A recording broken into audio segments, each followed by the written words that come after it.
Et le thème, c'est Fais-moi voir ta gloire. Kabot ou Ikabot. C'est-à-dire la gloire, ou alors cette gloire s'est en allée. Kabot, la gloire ou présence de Dieu. Quand on parle de gloire, on parle de présence.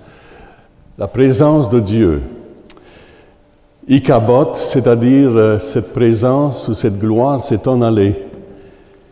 Juste, on va lire un texte tous ensemble dans 1 Samuel, chapitre 4. 1 Samuel, chapitre 4. Comme elle allait mourir, les femmes qui étaient auprès d'elle lui dirent « Ne crains point, car tu as enfanté un fils. » Mais elle ne répondit pas et ne fit pas attention.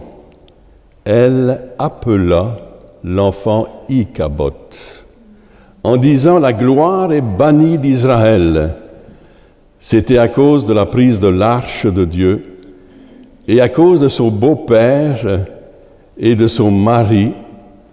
Ils étaient décédés, pour le dire. Et elle dit, la gloire est bannie d'Israël, car l'arche de Dieu est prise. Mon Dieu, mon Père, que ta parole soit claire, précise, édifiante, qu'elle soit un tonique pour nous ici ce matin, un encouragement. Nous te remercions, Père, parce que ta parole est vraie, elle est juste, elle est là pour nous édifier, c'est-à-dire nous faire grandir, prospérer dans tes voies. Seigneur, par ton esprit, bénis cette parole à nos cœurs, s'il te plaît, au nom de Jésus. Amen. Alors, une question immédiatement que je vous pose quand nous prions cette prière, on l'entend régulièrement, Seigneur, fais-nous voir ta gloire. Avez-vous déjà fait cette prière? Et parfois, c'est juste une expression même que nous avons, Seigneur, fais-nous voir ta gloire. On va essayer un peu de comprendre un peu ce que Moïse a fait comme déclaration à Dieu, comme prière à Dieu. Seigneur, fais-moi voir ta gloire. Et un peu aussi, est-ce que c'est juste pour nous de pouvoir nous aussi faire cette même prière? Dans Colossiens chapitre 1, verset 16, il est dit ceci. « Car par lui ont été créées toutes choses qui sont dans les cieux, et qui sont sur la terre, visibles et invisibles, qu'elles soient trône ou dominion, ou principauté ou puissance, toutes choses ont été créées par lui et pour lui. » Wow! Vous savez, j'ai réfléchi beaucoup, évidemment, sur la question. Et nous, les humains sur cette terre, on aime s'exprimer, s'éclater, comme l'expression qu'on entend, on va s'éclater. C'est ça qu'on voit un peu partout aujourd'hui, malheureusement, et puis ça amène aussi des problèmes, hein? On s'éclate. Ouais. 14 juillet, fête des Français, on célèbre avec les feux d'artifice. Et évidemment, au Québec, 21 juin, c'est ça? 24, pardon, hein? Oui, 24 juin, la fête du Québec. Et c'est les feux d'artifice. Au mois de juillet, normalement, il aurait dû y avoir aussi des feux d'artifice. Et puis, tout le monde est là, et puis, wow! Vous avez déjà remarqué, on applaudit! Pourquoi? Parce qu'il y a les lumières, et puis ça éblouit, n'est-ce pas? Puis, boum! Et on est en admiration, hein, non? On est en admiration devant le feu d'artifice. Ah, c'est bien. Mais savez-vous que Dieu, lui, affiche sa gloire d'une façon incroyable. Et les hommes, les humains, malheureusement, et même parfois nous qui sommes des croyants, eh bien, malheureusement, on ne s'attarde pas ou on ne s'attarde plus sur qui est Dieu dans tout l'univers et la création et toutes les belles choses qui existent dans ce monde. Vous savez, la Lune, elle s'élève, je fais un petit peu de recherche, là, la Lune s'élève à plus de 340 000 kilomètres au-dessus de la Terre. C'est 500 000 fois plus élevé que le plus haut artifice ou feu d'artifice Mais bon, ben oui, bonjour la Lune. Ouais, mais la Lune, wow, quelle puissance il y a dans la Lune, elle soulève même les océans. Saviez-vous ça? Incroyable. Quand j'ai commencé à regarder un peu à tout ça, je me suis dit, oh Dieu, combien tu es grand. On l'a chanté. Tu es grand. Attendez, je ne suis pas fini là. Le diamètre de la Lune, 3400 km. La puissance de la Lune est inimaginable. Elle soulève des millions et des millions et des millions de tonnes d'eau. Quand on imagine. Hein? Incroyable. Ouais. Si on a une vue parfaite, vous pourriez peut-être compter environ 9000 étoiles. Il faut avoir une bonne vue, hein? Il faut se trouver dans un endroit, pas dans une ville éclairée, mais là où tout est noir. Et puis, si vous prenez un peu de patience, eh bien, vous allez commencer à compter. Vous pouvez éventuellement, si vous avez une bonne vue, hein, compter 9000 étoiles. C'est pas mal, hein? Feu d'artifice, oui. Mais c'est tellement élevé, tellement haut, hein, c'est incroyable, mais c'est perceptible à la vue. Wow, un peu. Il y a 10 étoiles pour chaque grain de sable sur Terre. Wow! Boum! Wow! Ouais. Croyez-vous que Dieu est réellement impressionnant? Ouais, attendez, j'ai pas fini. Dans le psaume 147, versets 4 à 5, il est dit « Il compte le nombre des étoiles, il les appelle tous par leur nom. Notre Seigneur est grand et d'une grande puissance. Son intelligence est infinie. » Ésaïe 40, verset 12. « Qui a mesuré les eaux dans les creux de sa main, pris les dimensions des cieux avec la paume, et ramassé la poussière de la terre dans un tiers de mesure, qui a pesé les montagnes au crochet et les collines à la balance. » On continue. Psaume 19, verset 1. « Les cieux racontent la gloire de Dieu, et l'étendue manifeste l'œuvre de ses mains. Le jour en instruit un autre, la nuit en donne connaissance à une autre nuit. Ce n'est pas un langage, ce ne sont pas des paroles dont le son ne se voit point entendu. » Je ne sais pas si j'ai la même traduction que vous. Ésaïe 40, verset 26. « Levez vos yeux en haut et regardez. » Amen. Regardez, qui a créé ces choses? Qui fait marcher en ordre leurs armées? Il les appelle toutes par leur nom. Par son grand pouvoir et par sa force puissante, il n'en est pas une qui fasse défaut. Wow! Wow! Le psaume 148, verset 5, « Qu'il loue le nom de l'Éternel, car il a commandé et ils ont été créés. » Amen. OK.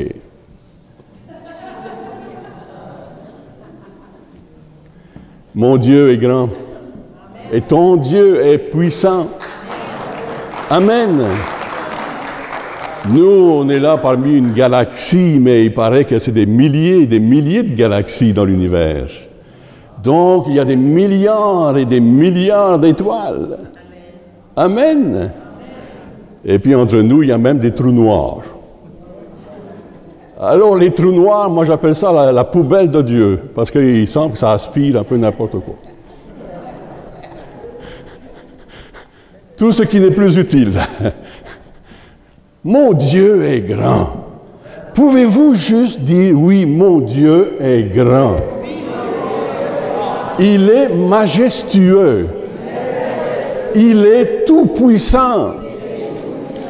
Il est le grand je suis. Amen, amen, amen, amen.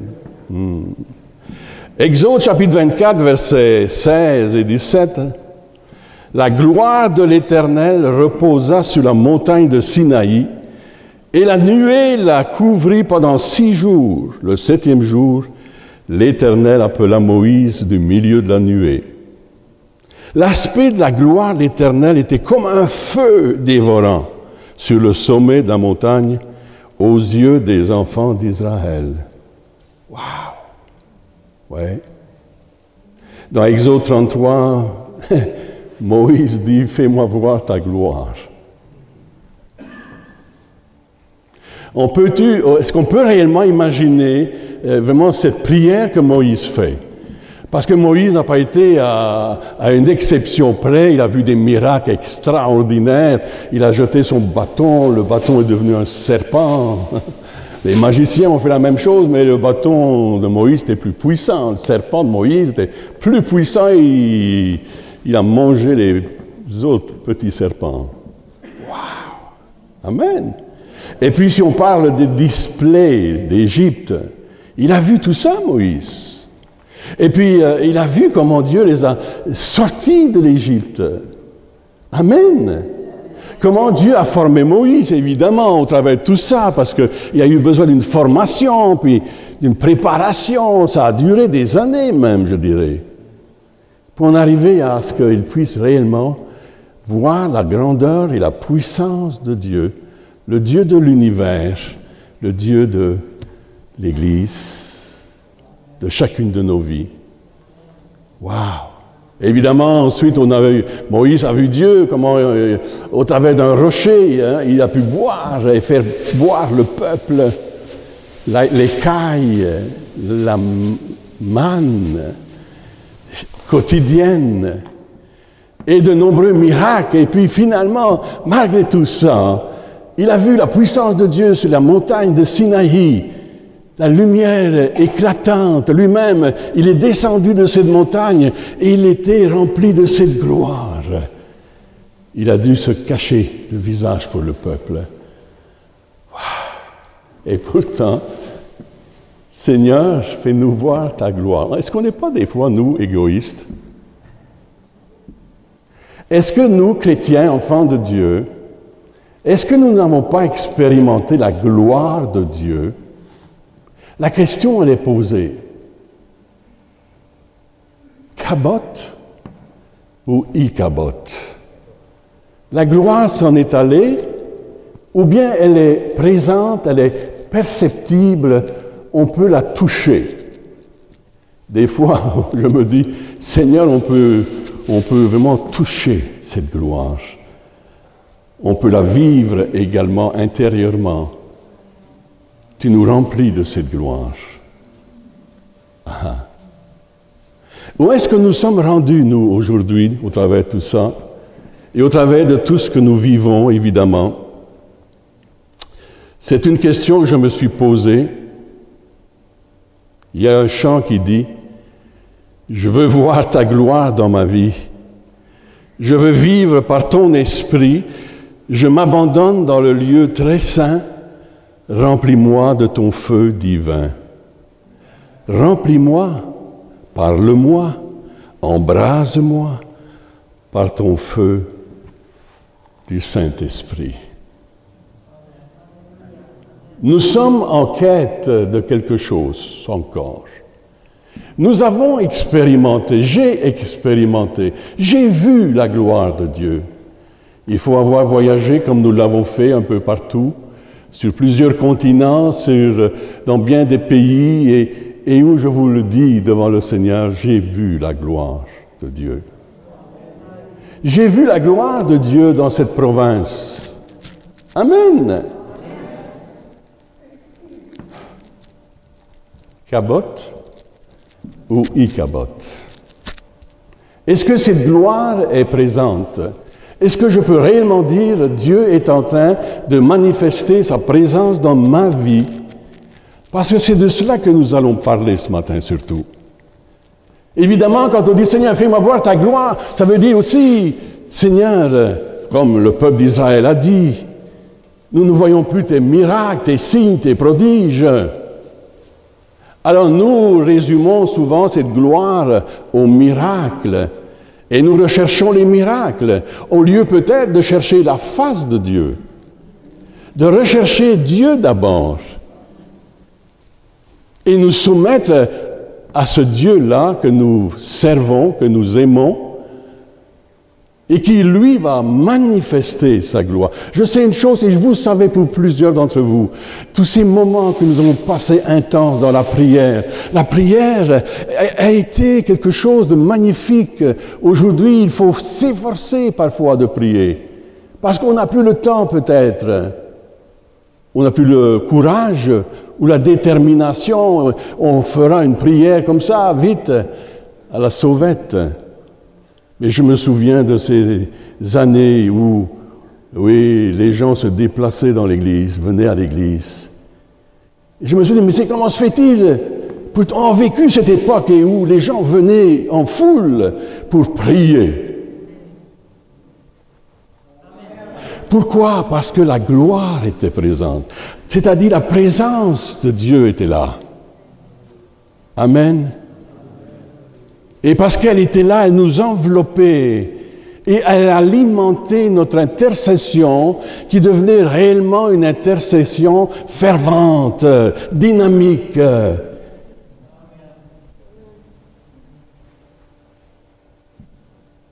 Et puis évidemment, l'ennemi, je me souviens d'un évangéliste qui nous disait, tu sais, pasteur, lorsque la gloire de Dieu se manifeste, le diable vient mettre sa tente.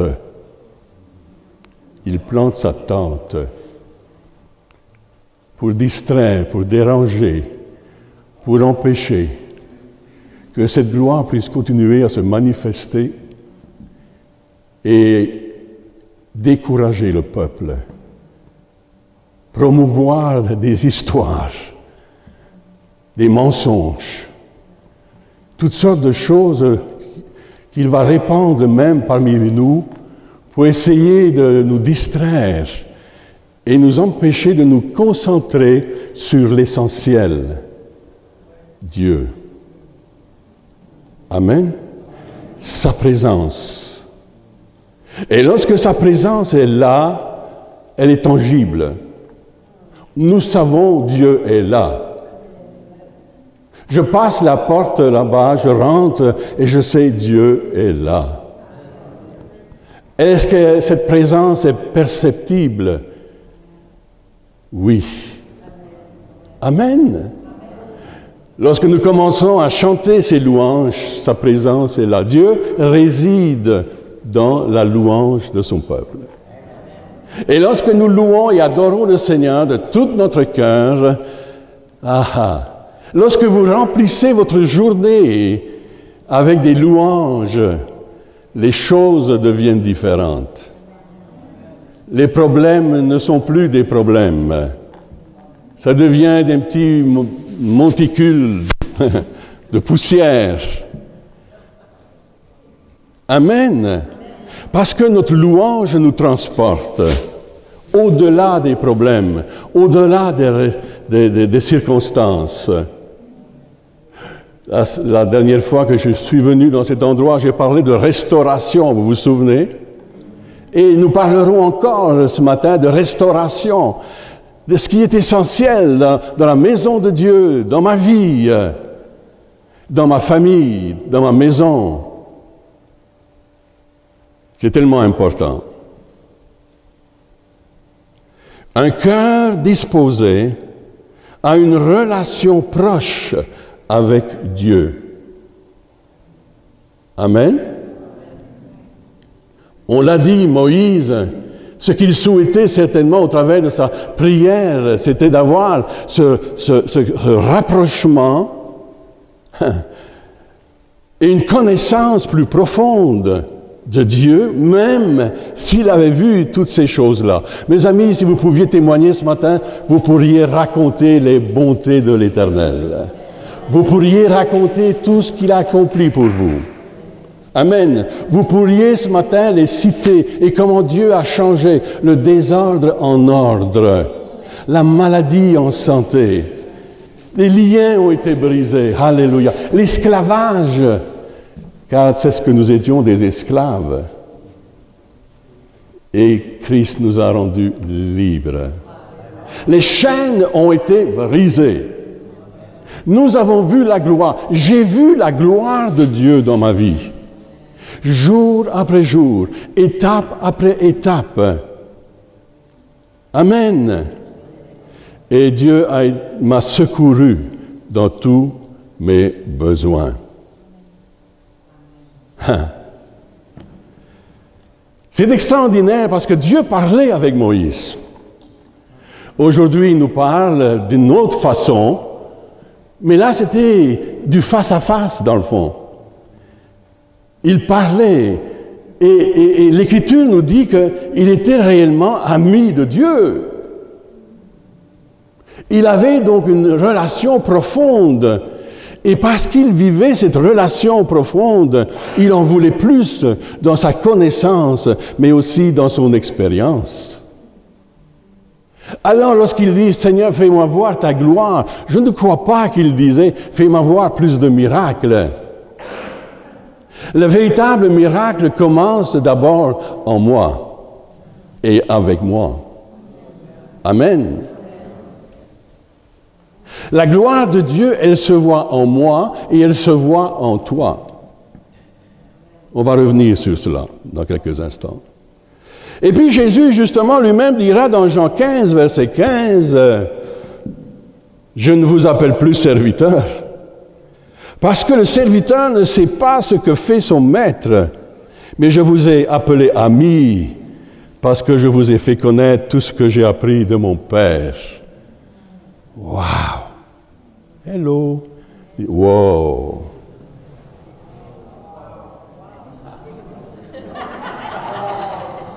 Wow! Non, mais écoutez là, Jésus qui te dit, je ne vous appelle plus serviteur, mais je vous appelle maintenant ami. Nous sommes amis de Dieu, ce créateur de l'univers, votre créateur, ami de... Je me souviens encore, nous étions dans une belle soirée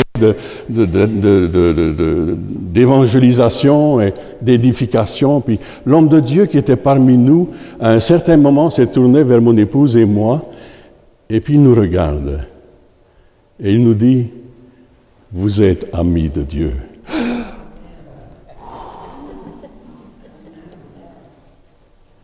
Il parlait pas français, mais l'interprète nous l'a communiqué. Et l'interprète nous a dit également, « Oui, pasteur, c'est vrai, vous êtes des amis de Dieu. » Wow.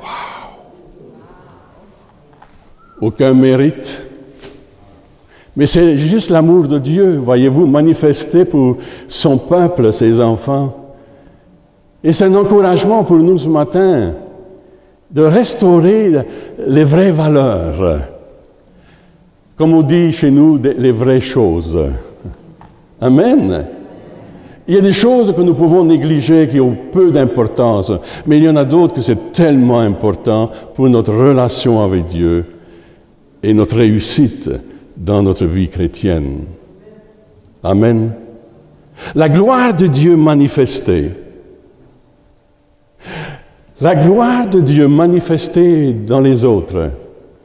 Je regarde-moi, mais je vous regarde. La gloire de Dieu manifestée en toi.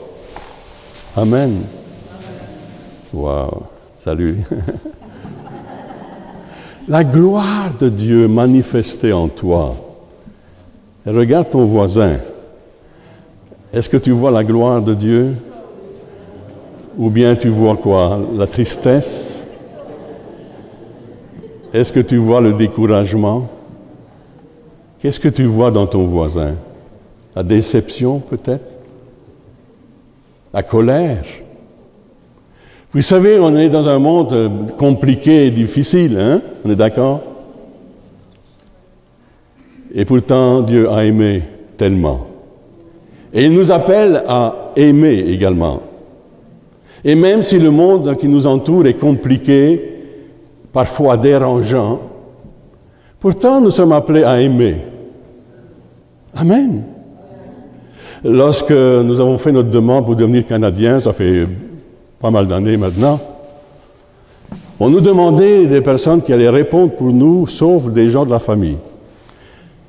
Alors je me suis adressé au voisin du dessous, je dis, est-ce que vous aimeriez répondre pour nous? Et il a dit oui. Alors évidemment, ils ont été consultés, et voilà ce que cette personne a dit. Il a dit, s'il y avait juste des gens comme ces gens-là, on n'aurait pas besoin de juges ni d'avocats. Wow! Wow! Cela veut dire que ces gens voyaient la gloire de Dieu en nous. Ils voyaient une différence et nous devons faire la différence. Amen! Il faut que les personnes qui nous entourent, en nous observant, voient quelque chose de particulier. Qu'est-ce que vous avez que nous n'avons pas? Parfois, c'est la question qu'on entend. Voir la gloire de Dieu, c'est donc aussi voir ce qu'il fait dans la vie des autres. Vous êtes un témoignage vivant de la gloire de Dieu. Vous êtes un témoignage vivant de la gloire de Dieu. Qu'est-ce que les gens voient de vous? Nous sommes, nous dit l'Écriture, transformés de gloire en gloire. Seigneur, fais-moi voir ta gloire. Non, je sais pas. J'ai comme l'impression qu'on ne se rend pas compte que cette gloire se manifeste dans le quotidien et que nous voyons la gloire de Dieu, non? Oui, j'ai vu la gloire de Dieu partout. J'ai vu des boiteux, des paralytiques se lever, marcher au nom de Jésus. Oui, j'ai vu cela. J'ai vu des aveugles voir, des sourds entendre, des muets qui ont parlé. J'ai vu cela. Mais je me dis, ça c'est une manifestation seulement de la gloire. Mais lorsque je vois un homme, une femme transformés et changés, et de gloire en gloire, waouh, je dis, je suis ébloui. Amen. De voir cette gloire qui change les vies, qui transforme les vies. Je ne suis plus le même, ni toi non plus. J'espère. Et que Dieu continue son œuvre et son travail au travers de ta vie. Donc, transformé de gloire en gloire. Jean-Baptiste, à un certain moment, c'est lui qui a baptisé Jésus, pourtant. Mais là, il se trouve en prison. Et là, il envoie un message à Jésus et lui demandant, est-ce que tu es réellement celui qui devait venir ou devons-nous en attendre un autre? Jean-Baptiste. Que de questionnements parfois au travers de nos petites misères, nos problèmes, nos situations, et puis où nous devenons tellement inquiets, angoissés, désespérés, et puis je peux comprendre un peu notre état d'âme dans certaines circonstances. Et Jésus lui répondit, « Allez rapporter à Jean ce que vous entendez et ce que vous voyez. »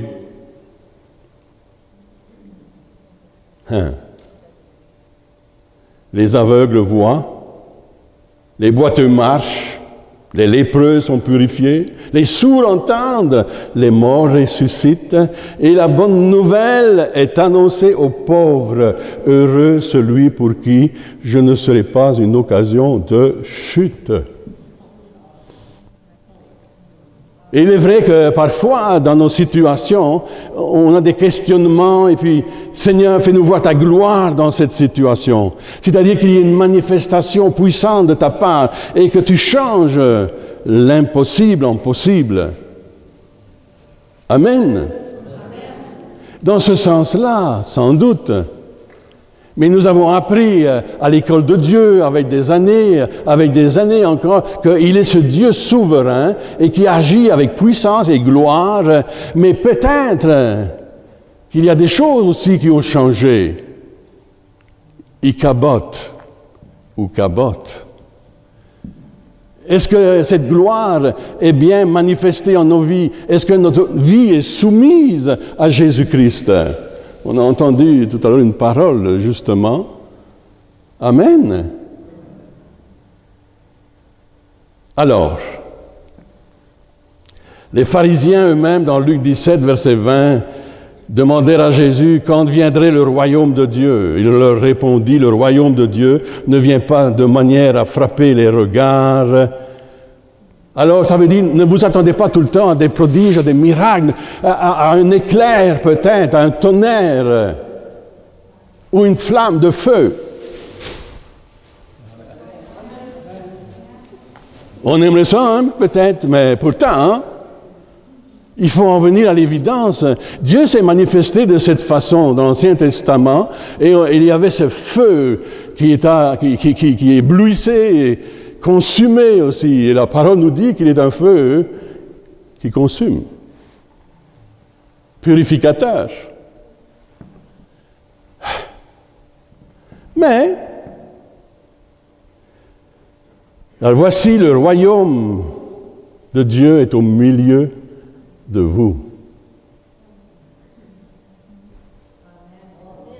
Jésus au milieu de nous, c'est le royaume de Dieu, mais Jésus en toi permet que ce royaume de Dieu soit visible.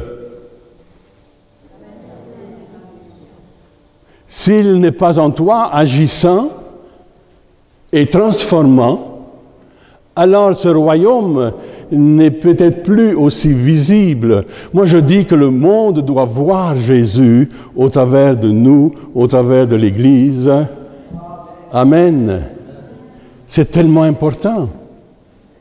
Alors oui, il peut y avoir des manifestations, et puis je bénis Dieu.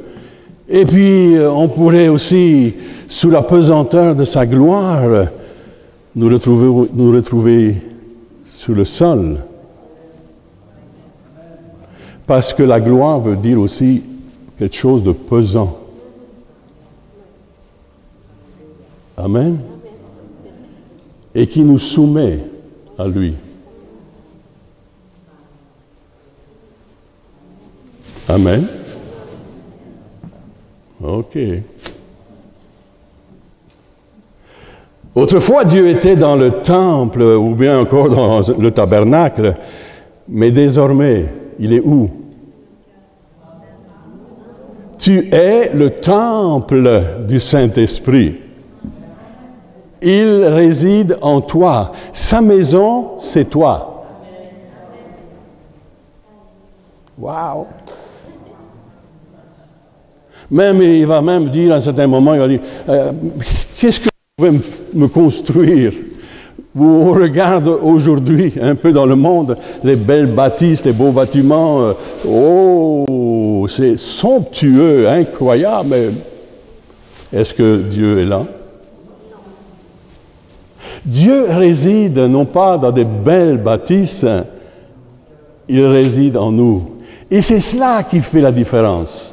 Et c'est cela qu'il faut comprendre. C'est pas seulement ce qu'on peut présenter, les bébelles, hein. Je sais pas si c'est le bon mot utilisé parfois, hein, les bébelles. Présentons pas les bébelles aux gens, ils connaissent les bébelles.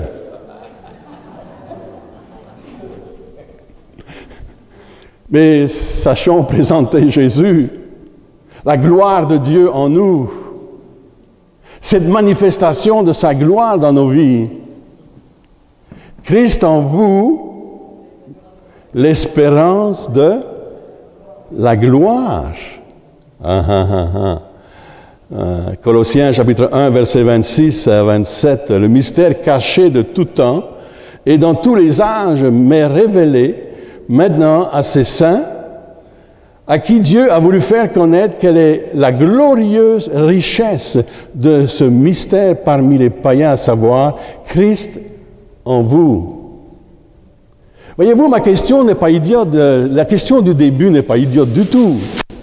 Quand nous prions et que nous disons, Seigneur, fais-moi voir ta gloire, et soyons réfléchis quand on fait cette prière. C'est quoi le contenu de cette gloire qui nous manque? C'est déjà pas mal ce que nous avons. Et on va venir à l'essentiel dans quelques instants. La manifestation de la gloire de Dieu, c'est lorsqu'il exerce sa miséricorde et que sa joie entre dans nos cœurs.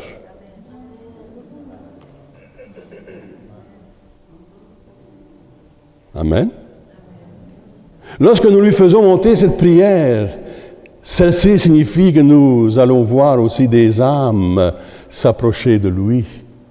Là où il y a une manifestation, vous savez, il faut avoir travaillé un peu comme moi, comme nous, avoir voyagé, et puis je vous le dis, c'est sans orgueil, c'est Dieu qui l'a voulu ainsi, c'est Dieu qui a ouvert les portes et on a exercé le ministère.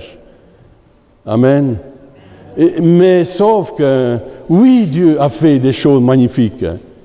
Il a ouvert des portes et il en a fermé d'autres. Et essaye pas de forcer les portes qui sont fermées. Va où Dieu t'ouvre la porte et puis tu y vas et puis Dieu va se manifester au travers de ta vie. Amen. Alors, je peux témoigner de la gloire de Dieu, mais ma réjouissance et ce qui fait la joie dans le ciel, l'Écriture nous dit, c'est quand une âme vient à Christ. Là, il y a de la joie dans le ciel. Hello! Vous me dites, ben ça lui prend pas grand-chose, hein? Non, mais écoutez là, c'est que Christ a donné sa vie.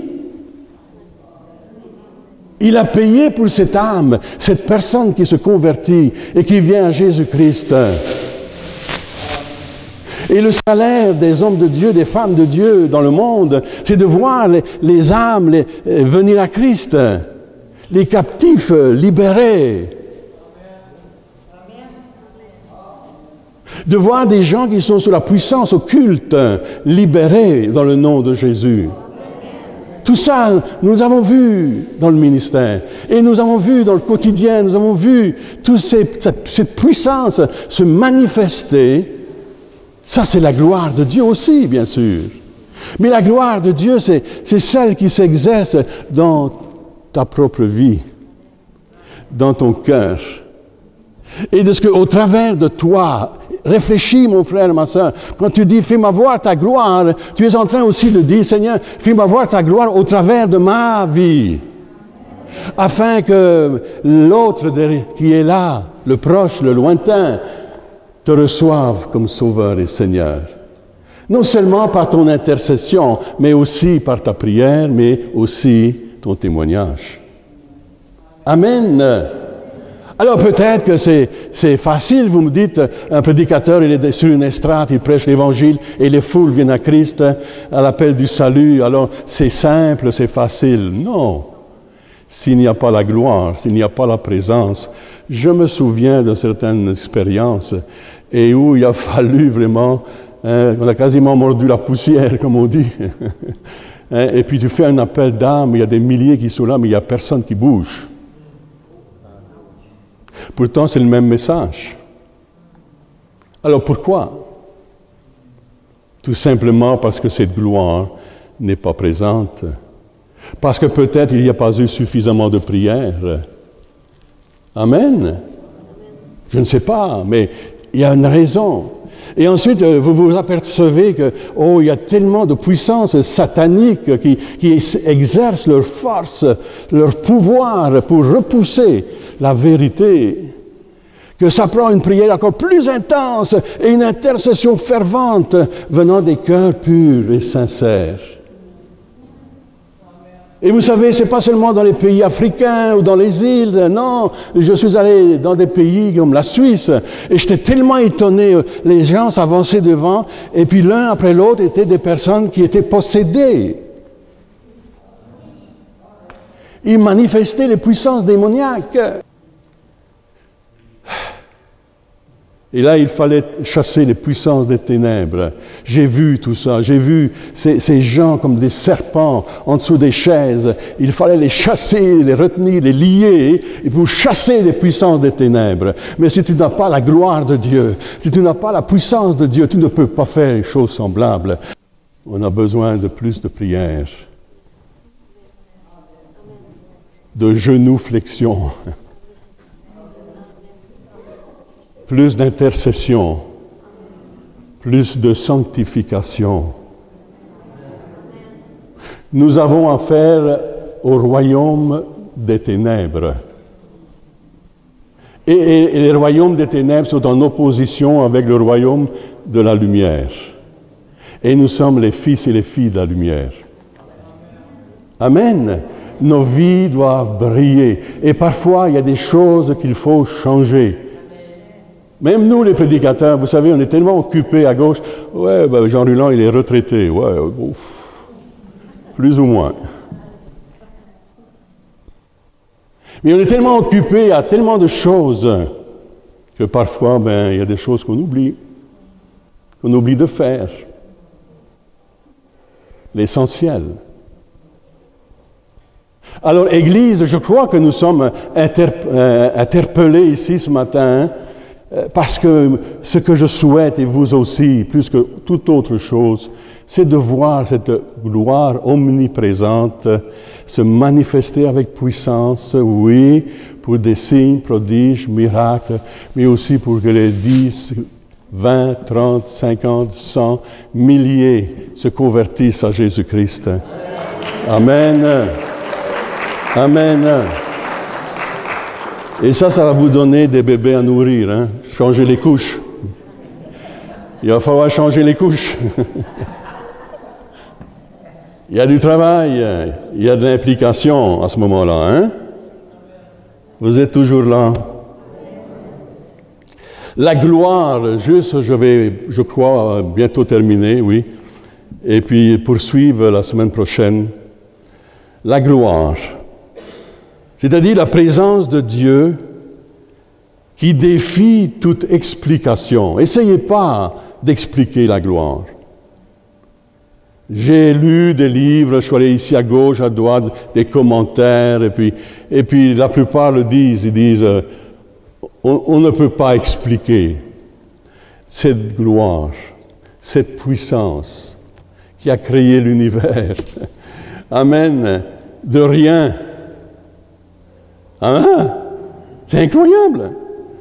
Il a créé, il est le créateur. Ouais.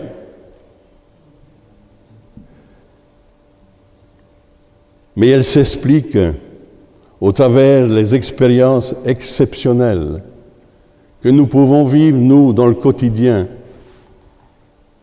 avec le roi des rois, le Seigneur des seigneurs.